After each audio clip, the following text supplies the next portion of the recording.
Hi, everyone. I am thrilled to be here today with Keith Everett, CEO of Hospice of Acadiana in Lafayette, Louisiana, and Jim Parker, the editor of Hospice News. And Jim's going to serve as our moderator today.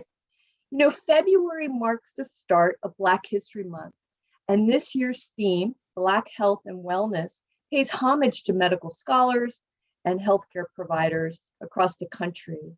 And in my role as president of the National Partnership of Healthcare and Hospice Innovation, we really appreciate the emphasis on this theme as our members really continue to work together to address not only the COVID pandemic, but the disproportionate effect that COVID has had on minority communities and the burden it's placed on Black healthcare professionals.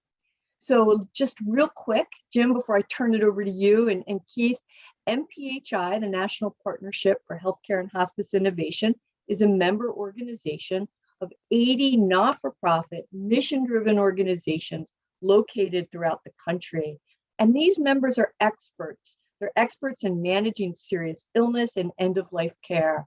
And together with these members, NPHI is working to really fundamentally change how people address health equity in the last stages of life. And with that framing, I'm excited to open up the conversation. Keith, I'm going to kick it to you real quick to make a brief introduction, and then we'll let Jim moderate and guide us through the conversation. Oh, great, Carol. Thank you. And I'm so excited to be here with you and be here with Jim. And so happy to be a part of the Hospice of Acadiana family. We've been providing care to the South Louisiana area for just over 39 years. And to be a part of this organization and really move things forward in trying to solve not only the health disparities in end-of-life care, but truly build a system of care for advanced illness patients. We're really looking forward to doing that and moving forward with this work. That's great. All right, Jim.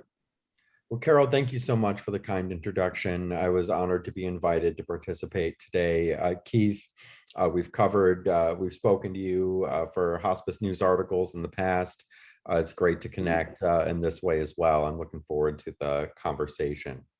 So I thought we could start by, could you share an experience that influenced your career? And Carol, I'd actually like to hear from you on this too. But Keith, would you start, please? Yeah, absolutely. I would tell you, I'm actually kind of reminded of something that Steve Jobs said during one of his commitment addresses around focusing and sort of looking back in the past to try to connect your dots. And so sort of with this particular question, it was a little bit difficult because I'm thinking, what are those experiences that have truly shaped my life and shaped my career? And I came with three, actually. One was I had an elementary school teacher who told me that I wasn't going to be successful because I had a early speech impediment. And so they shared with me that I wasn't going to be successful and that I needed to look to find just a basic labor job.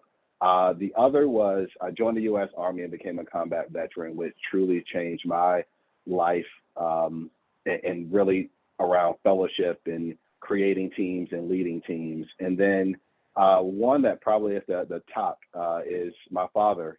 He fell through the cracks of a broken health system when he had a heart attack and didn't receive the care that he should have received. And I think it was those moments that truly made an impact on my career. And I would say in a positive manner, because it allowed me to become a mentor. It allowed me to relate to veterans that are now currently facing advanced illness, but then also allows me to, approach this end-of-life care with the respect that is deserved of creating a system for all those facing advanced illness. Excellent, thank you. And Carol, would you answer that question? I'm reminded, I was thinking as Keith was talking, I'm reminded of a real life situation that happened to me when I was at the helm of a hospice organization serving as their president and CEO. And it was a certified nursing assistant, a Black woman, who was helping care for a really high profile patient. And we had all left, the family had left, and this woman began to actively die, and it was unanticipated.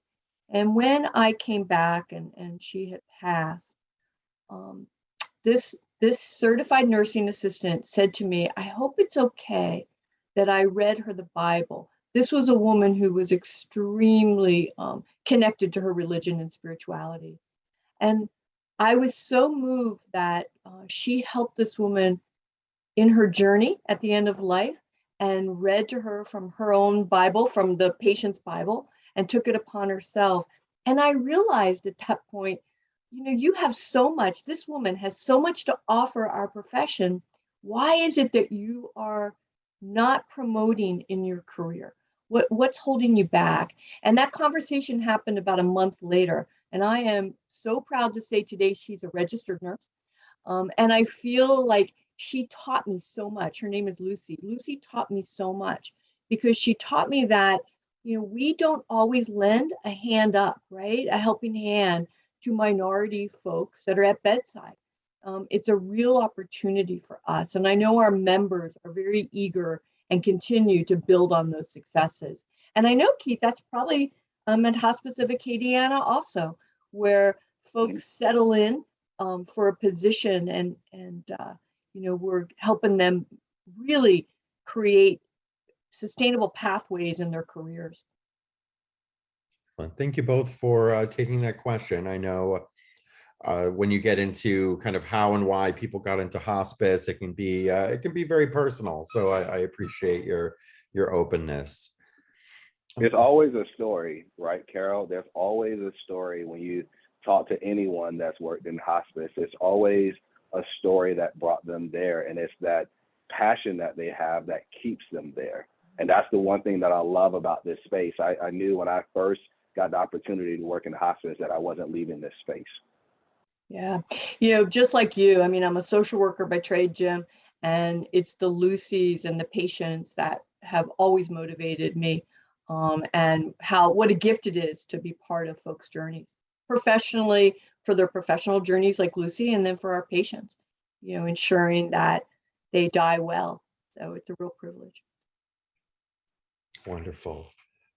So Keith, I wanted to ask you how your career has shaped your understanding of the world, and how does your new position at Hospice as Hospice of Acadiana's CEO fit into that understanding? So I gotta tell you, Jim, that's a little bit of a loaded question, right? It's I would say that actually it was the world that shaped my career, right? It was me seeing my father fall through the cracks of a broken health system that allowed me to even think about a career in healthcare. And, my healthcare journey started very early on as a secretary working for the state in Florida, right? And it was from that drive of seeing my father fall through those cracks that really led me to have not only empathy, but also a lot of compassion around how one individual falls through the cracks and how I can help actually other individuals not fall through that crack. I didn't want to see anyone else's, loved one or family member fall through the cracks of a broken health system. And so that really led me to this sort of full circle when my father passed away in the hospice, and my first opportunity presented itself to join hospice. It really led me to this place of advanced illness. And I think as it relates to really at HOA, I just tell you, it truly strengthens like my overall understanding, because just me and that one little nugget of seeing my father fall through those cracks, it really showed me that just one person's commitment and purpose can have such a profound effect overall on someone else's life. And if I can affect that in one way or another, I want to be able to do that. And here at Hospice of Acadiana, I think not only myself, but this entire team here feels that way, that we can truly change how one views into life, but also how we change the lives of those in advanced illness. Thank you. And could you talk a little bit about how a mentor has impacted your career? And can you talk about the value in being a mentor? So I would tell you, I'm pausing a little bit because I think I have been truly blessed in ways to have a lot of mentors throughout my career that has helped me both, I would say, directly and indirectly. My parents were my very first mentors, right? I remember Lieutenant Colonel Samuel Johnson in the military who stayed by my bedside after I had a seizure. He became a very quick mentor to me. But if I'm pulling a little bit on Steve Jobs and really sort of connecting the dots, there was one individual that really launched, I would say, my healthcare mentorship, and that was Dr. Michael Goller. He truly invested not only his time, but also his energy and his knowledge into me, which truly, I would say, put me on this, trajectory of moving forward in sort of in healthcare. And I would say from a hospice perspective, that list is long. Todd Kasampis, Cameron Muir, Gary Blocker, Carrie Pelletier, Denise Skinner. These names can go on and on. Carol Fisher, like everyone truly has mentored me in ways that they will truly never understand. And I can never say thank you enough. And I think this is why I'm so passionate about giving back. I think if I had to estimate, I've probably mentored upwards of 50 individuals throughout my career. And while that number sounds, it may sound a little low, I will tell you it's because I commit so much of my own personal time to each one. I want each individual to have as much attention as possible. And I really want to invest in them. And so I feel like it's a great way for me to give back because so many people have invested in me. Excellent. And Carol, would you mind answering that question about your experiences, with a mentor or as a mentor? Yeah, I again was reflecting on Keith's answer. And Keith, thank you for including me in that list. You've been a mentor to me, my dear. But I'm going to take this from a different perspective. When I was CEO of a hospice, patients and families really served as mentors. And I have some profound memories of working specifically with a couple patients. I wasn't a bedside provider, right? I was at the helm, but I was fortunate to have some experiences and I learned so much. I learned about being present. I learned about letting go. I learned about forgiveness. And I am in awe of some of those patients that shared their journey with me, because it just reminded me that life is precious, life is short, and we have to be the best we can be all the time. So, and forgiveness, many of those patients taught me about forgiveness. So I feel very, very fortunate to have had those experiences. Thank you. And Carol, if I can piggyback just a little bit on that, I remember, working when I was working at Capital Caring Health, and one of the first individuals, I would say outside of Dr. Cameron Muir, who I spoke with, is Dr. Matt Kestenbaum, Denise Skinner, and Carrie Pelletier. I will never forget the day that Denise Skinner actually walked in my office and put the COPs on my desk and say, welcome to hospice, because I was very new to hospice. And I sort of took it on, right? I kind of read through all of the COPs. And I remember sitting with Dr. Kestenbaum, and he went over the LCDs with me. It was the very first time as a non-clinical person to have the ability to sit down with someone like Dr. Kestenbaum and walk through the LCDs along with Carrie and Denise. And so I will tell you, those guys have really no idea how much they have impacted me in the knowledge that I have in this space. I really owe to all of those mentors because they've really shaped me. Excellent. And Keith, as you come into this new role at Hospice of Acadiana, could you talk a little bit about what are some of the key areas that you're going to prioritize? I will tell you, this is hard, Carol. You know this, right? When you first step into the new role and you're trying to meet with everyone. I would say from a prioritization perspective, and I would say not in any particular order, because I think you have to take it as it comes. But for me, it's all about our people. One, making sure that we have a healthy organization with our people, making sure that we are the best place to work in healthcare. So when you have happy people, you're going to end up having happy patients, right? And we are an elite hospice provider. And so that shows and illustrates how happy our people are, because we're able to provide a great service to our patients and our families.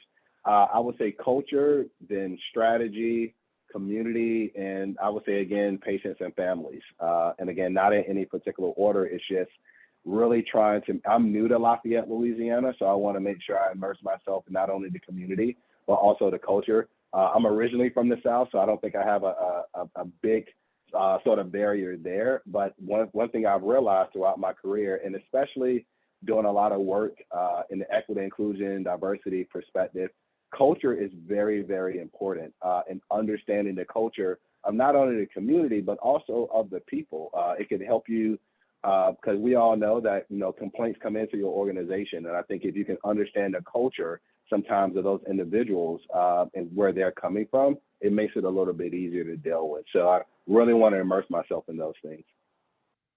So thank you. And could you talk about what Black History Month means to you and how your experience in the healthcare field, specifically within leadership, conflict resolution, and management, kind of connects to this? I would tell you, Jim, I kind of struggle with this question a little bit from the perspective of, you know, Black History Month is a time for us to go and remember and celebrate, you know, all the achievements of African Americans throughout our history, right?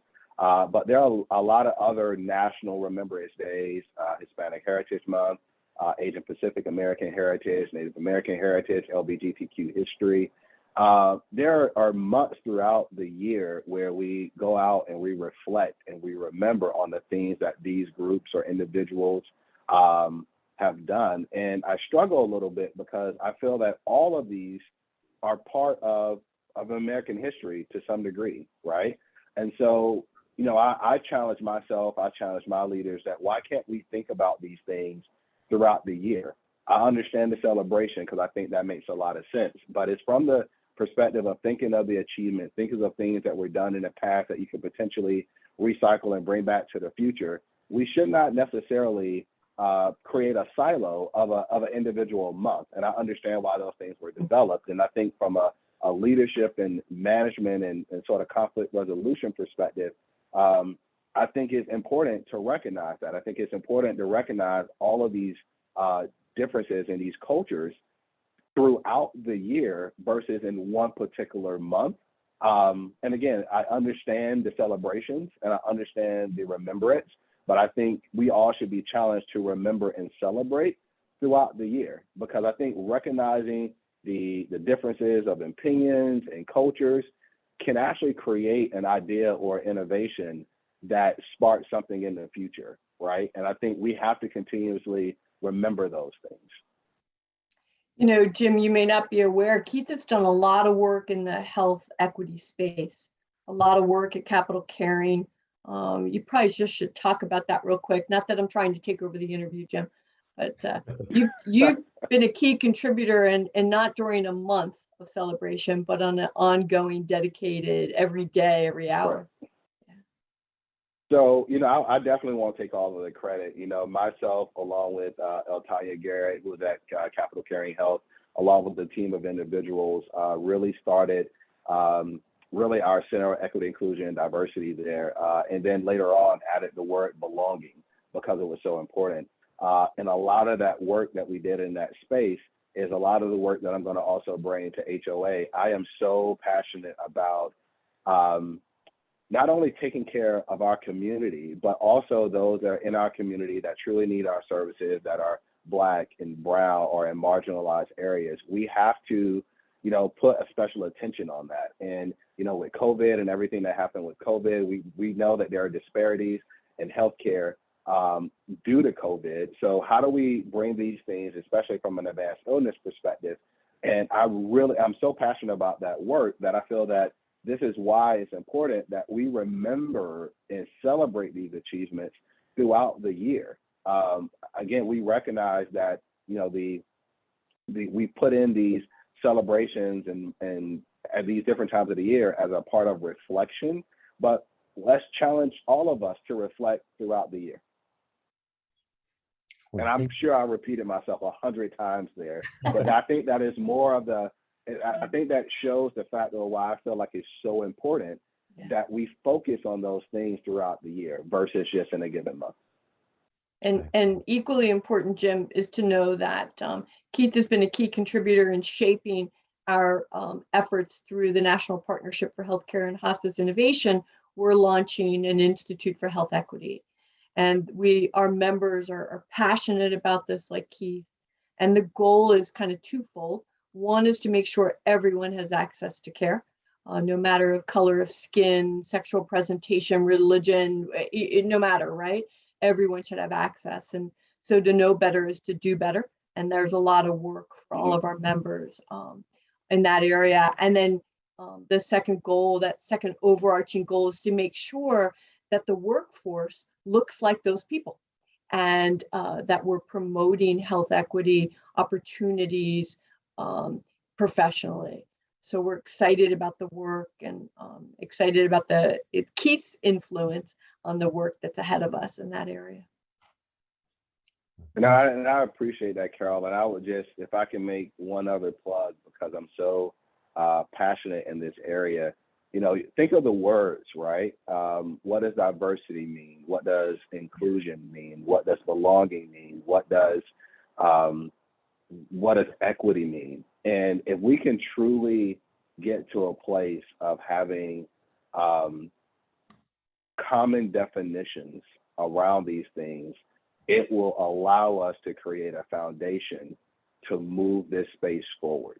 There are a lot of things that have happened over the last couple of years to really, I would say, strap a rocket to this and kind of launch this in the stratosphere.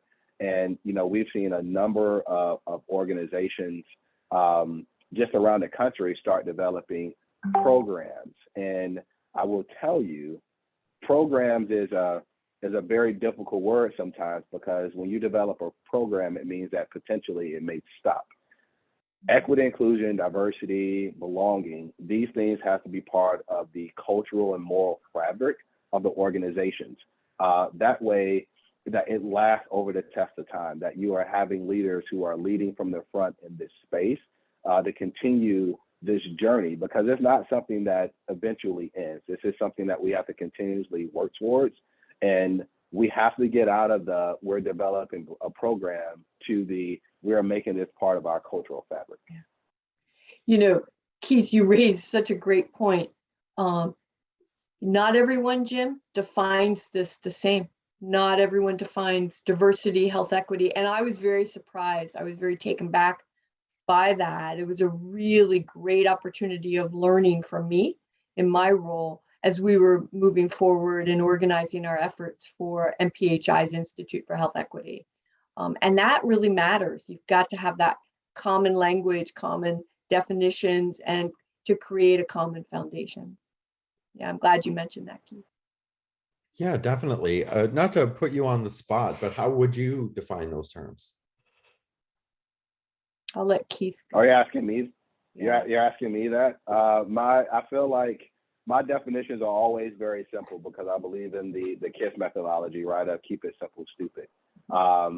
And from a perspective of belonging, we all belong. We are all in the same circle together. From a place of inclusion, include everyone, include every culture, include every race, include every being, so that we are all together again in the same circle. From a diversity standpoint, it's so interesting to see where some people stop diversity at simply just the color, but we're not talking about culture. We're not talking about particularly where an individual is from an origin perspective, about dialect. So diversity, I think, is widespread, that anything can be diverse, right? And then I think from a equity perspective, I kind of follow the image of, I think everyone has seen the image of the baseball game, and someone's trying to watch over a fence of a baseball game. And, you have a taller person who's, over the gate, who's able to see, and you have a smaller person just being able to look at the gate, and then they both get a stool, and then the taller person still sees, versus getting a taller step for everyone to see at the same level. And I think we all, from an equity perspective, I would define that as being everyone having the same opportunity, everyone having if there's a job out there, everyone who meets the qualifications has the opportunity to go get that job versus just one particular class of people or one specific type of education for a particular individual. I think it's those things that help create equity. And we know that, I mean, there are studies, plenty of studies that have shown that we are not a very equitable place, right? So it takes all of us in all of those fashions and all of those circles to kind of change that. Excellent. And Carol, would you like to add to that? I would just add, I think, to build on Keith's eloquent description and definition, I think that what I've learned, Jim, is to be more curious and ask good questions, because typically we go in making a lot of assumptions about minority populations, what their needs are, what their preferences are, and to celebrate those differences. It's kind of that curiosity and celebration concept to really understand and take time to notice the differences and celebrate them. And I don't think that we're where we should be on that celebration or curiosity part. But Keith, you did a great job of framing that. So thank you. Yeah, Carol, and one more piggyback. I would just say that I think as those that are working in this space in advanced illness and those that are working pretty much anywhere, we have to get comfortable being uncomfortable and being able to ask those questions. I think sometimes as organizations, sometimes as leaders, we always feel that, oh, we know best. We know what this particular community needs. I will challenge all of us to get our egos out of the room and really go to that community and do an assessment, have conversation with community leaders to determine what is necessary in those communities and stop assuming that we already know. And I think that is part of being uncomfortable. We have to change our focus from thinking that we know everything to really going in from a humble space to say, we don't know. And we're comfortable not knowing because now we're here to find out. And I think we all have to do that. So to close, I'd like to ask, what advice would you give to young Black students looking to be a leader in their field? I would say this, if I can shape it a little differently. I think as a Black executive, right, I think what we have to do, or what I feel, is that I have to compel all students. I think we have to change the language from creating these silos. And again, I talked a little bit about being inclusive a little bit earlier, right? And around being equitable from an equity and a sense of belonging.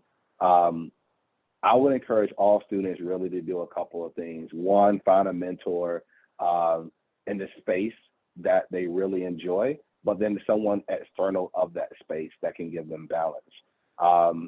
Value self and value people, because it's only through your own work and the help of others that's going to really move you towards the goals that you want to make in life.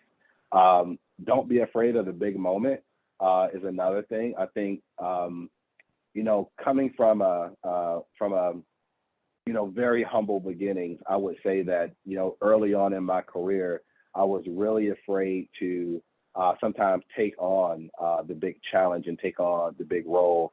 And I learned very, very quickly when I was in the military that, that's not really an option. Sometimes you have to do what you have to do, and don't be afraid of that moment. And so I encourage all students for that. And then the last thing I would say would be to commit yourself to work that you love.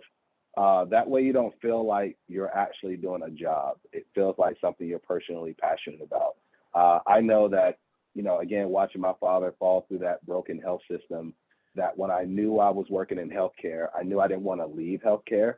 And so I've committed so much to it. And now that I'm in this advanced illness space and I know I'm not going to leave this space, I truly love this work. So when I come, obviously, as an executive, you're going to face challenges every day. And I kind of surround myself in my office by things that bring me joy. But I don't feel like I'm doing a job. I feel like I'm literally working at a place where I'm full of passion, full of energy. And so I encourage everyone to commit themselves to something like that. That way they don't ever feel like, you know, I got to get up and work the 9 to 5. You truly feel like you're going into a place and making a difference. Excellent. Well, Carol and Keith, thank you both so much for including me in the discussion. It was a fascinating conversation, and I really appreciate it. Jim, thank you. And Keith, congratulations. Absolutely. It's a big deal to be at Thank the you. helm of such a fine organization. And we appreciate you, and we appreciate Hospice of Acadiana as really a valuable member of the National Partnership for Healthcare and Hospice Innovation. So congratulations. Absolutely. Thank you. And thank you guys for having me. And thanks, Jim, for a wonderful, great job you did. Thank you. And best of luck leading your organization. Yes, thank you.